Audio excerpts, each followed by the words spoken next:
증권가 연구원들 오늘 장에서 어떤 전략을 주고 있는지 화면을 통해서 확인을 해보겠습니다.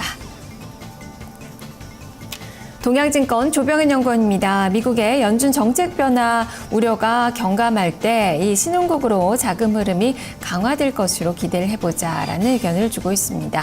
삼성증권 김용구 연구원입니다. FOMC 의사록 공개를 앞둔 관망 심리가 확산되고 있다면서 2000선 회복 여부에 주목을 하자라는 의견을 제시를 하고 있습니다.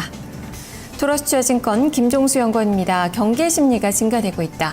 변동성 확대 가능성에 주의를 하자라는 시각을 전했습니다. 하나대투증권 이재만 연구원입니다. 실적에 따른 지수 변동성 확대 국면이다라는 의견을 제시를 하고 있습니다. 모두 다 좀 비슷하네요. 변동성에 대한 이야기가 오늘은 좀 많이 나오고 있고요. 2000선 지금 밑으로 떨어졌는데 회복하는지 그 여부도 오늘은 좀 살펴보자라는 의견도 제시가 되고 있습니다. 어쨌든 좀 관망 심리가 많이 확산되고 있다는데 많은 의견들을 좀 주고 있는데요. 자, 그러면 이 중에서 동양증권 조병현 연구원 만나서 자세히 이야기 들어보겠습니다. 연구원님 안녕하세요. 예, 안녕하십니까? 네, 한 줄 전략이 지금 신흥국으로 자금 흐름 강화를 기대를 해보자라는 그 시각이세요. 좀 다른 전문가들과 좀 다른 의견을 좀 주셨는데요. 어떤 관점에서 이런 의견을 주셨습니까? 예, 일단 오늘 같은 경우는 아까 말씀하신 대로 지금 2000선 이하에서 좀 움직임을 보여주고 있는데요.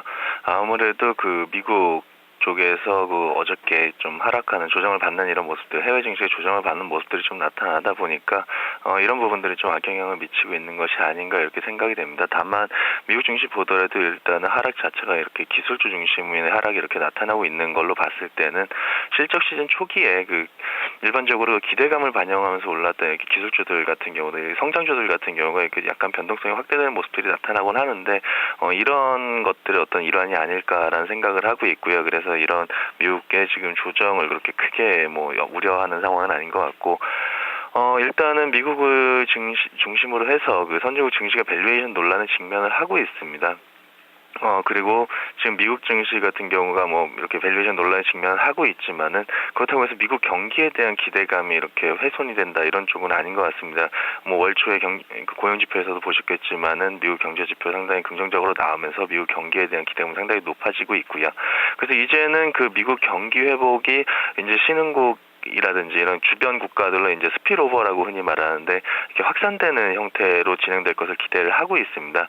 그러다 보니까 이제 미국 증시 같은 선진국 증시가 밸류에이션 논란에 직면해 있고 그리고 미국 경기 회복의 온기가 이제 신흥국 쪽으로 회복 전이가 된다. 이런 두 가지 관점을 이렇게 종합을 해놓고 보게 되면은 신흥국 증시로의 자금 흐름이 나타날 가능성이 상당히 높아지지 않겠느냐라고 생각을 하고 있고요.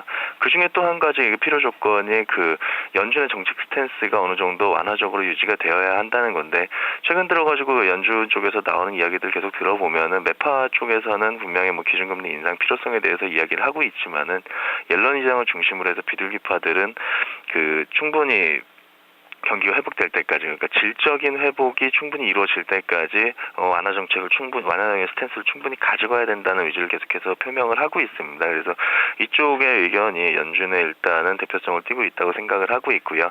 7월 말에 FOMC가 예정이 돼 있기 때문에 다소 그 연준 정책 스탠스에 대한 우려가 형성될 수는 있지만은 15일 날 또 옐런 의장의 그 상원 청문회에서 이렇게 통화정책과 관련된 이야기를 할 일정이 있습니다. 그렇기 때문에 이때를 기점으로 해서 연준의 어떤 완화적인 통화정책 스탠스가 다시 한번 확인이 된다면은 신흥국 쪽으로의 자금 흐름은 상당히 지속적으로 나타날 수 있지 않겠느냐 이렇게 바라보고 있습니다. 네, 그렇다면 국내 증시의 상승을 어느 정도 좀 예상을 하셨는데 오늘은 사실 차트상으로 21선을 내줬습니다. 61선도 장중에 잠시 이탈하는 그 모습도 나왔는데요. 추가적인 하락은 좀 제한적으로 보고 계신 건가요? 일단 기술적인 관점에서의 추가적인 하락 가능성을 배제를 할 수는 없을 것 같습니다. 다만 말씀드린 것처럼 전체적인 어떤 그 글로벌 유동성의 흐름 자체가 신흥국 쪽으로 이동을 할 수 있는 어떤 제반 여건이 갖춰지고 있다는 점을 감안을 하게 되면은 기술적인 어떤 부담들이 이렇게 표출이 되는, 그러니까 단기적으로 하락하는 국면이 나타난다라고 하면은 여기서는 매수의 기회로 활용하는 것이 맞지 않겠느냐 이런 의견을 가지고 있습니다. 그렇다면 어떤 종목 위주로 좀 매수 전략을 세워야 될지 투자 전략도 들려주시죠. 예, 일단은 그 미국 하반기 미국 투자 경기, 미국 경기라는 쪽에 일단 포커스를 한 가지 맞춰봐야 될 것 같습니다. 아무래도 하반기에 미국 같은 경우 지금 최근에 뭐 ISM 제조업 지수나 뭐 이런 쪽들의 세부 지표에서도 봤다시피